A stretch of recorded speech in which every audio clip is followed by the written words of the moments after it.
You are listening to Letters from a Father to His Daughter. Jawaharlal Nehru wrote these letters to his daughter Indira while he was imprisoned. I am your host Giribala Joshi. In the previous letter, we talked about the appearance of first living things on the earth. Today we will learn how lower animals evolved into the higher forms that we see around us. Letter 5. The Animals Appear. We have seen that the first signs of life on our earth probably were simple little sea animals and water plants.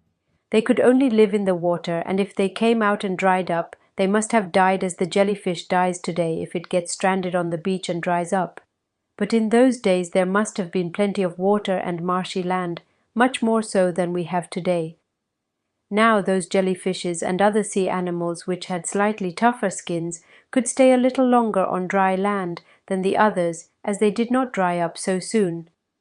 So gradually the soft jellyfishes and everything else like them became fewer and fewer as they could not face dry land easily, and those with harder coverings became more and more. This is a very interesting thing to notice. It means that animals slowly fit themselves or adapt themselves to their surroundings. You have seen in the South Kensington Museum in London how birds and animals in winter and in cold countries where there is a lot of ice become white like snow. In tropical countries where there is a lot of green vegetation and trees, they become green or some other bright color. That is, they adapt themselves to their surroundings. They change their color to protect themselves from their enemies, as they cannot easily be seen if they are the same color as their surroundings. They grow fur in cold countries to keep warm in the cold. So also the tiger is yellow and striped. It is like sunlight coming through the trees in the jungle. It is difficult to see the tiger in the thick jungle. This very interesting fact that animals try to fit in with their surroundings is a very important thing. Of course, animals do not themselves try to change, but those which change and therefore fit in with their surroundings have a better chance of living. So they increase in numbers, and the others do not. This explains so many things. It explains the simple animals slowly developing into higher kinds of animals and maybe in millions of years developing into man. We cannot see the changes going on around us as they are slow and our lives are short. But nature goes on working and changing and making more perfect. It never stops or takes rest. Now you remember that the world was getting cooler and was slowly drying up. As it became cooler, the climate changed and many other things changed. As the earth changed, so also slowly the animals changed and newer types of animals appeared.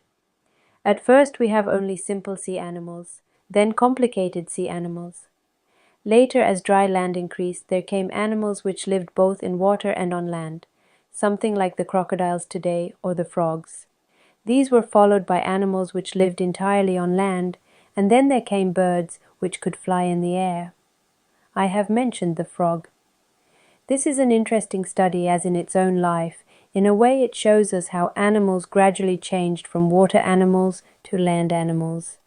A frog at first is a fish, but later it becomes like a land animal and breathes with its lungs as all land animals do. There were great forests in those early days when life started on land. The land must have been all swampy with thick jungles on it. These forests later on got covered up, and with the pressure of a great deal of rock and earth, they slowly changed to coal. You know that we get our coal from mines deep down the earth. These coal mines are really old forests of those far-off days. Among the first land animals were enormous snakes and lizards and crocodiles. Some of these were 100 feet long. Imagine a snake or a lizard 100 feet long. Do you remember seeing the fossils of these brutes in the museum in London? Later came animals which are more like the animals we see today. These are called mammals because they suckle their young. These also were at first much bigger than they are today. The mammal which most resembles man is the monkey, or rather the ape. People think, therefore, that man is descended from the ape. This means that as each animal gradually adapted himself to his surroundings and became better and better, so also man at first was only a better ape. Of course he went on, or nature went on, improving him, and now man thinks no end of himself. He imagines himself so utterly different from the animals. But it is good to remember that we are cousins of the ape and the monkey. And even now, many of us, I'm afraid, behave like the monkeys do. End of letter 5. In the next letter, Nehru writes about the appearance of humans. On this channel, you can find a lot more information on Nehru. I am Giribala Joshi. Please like my videos and subscribe to the channel. In this way, you can help spread Nehru's messages to a wider audience.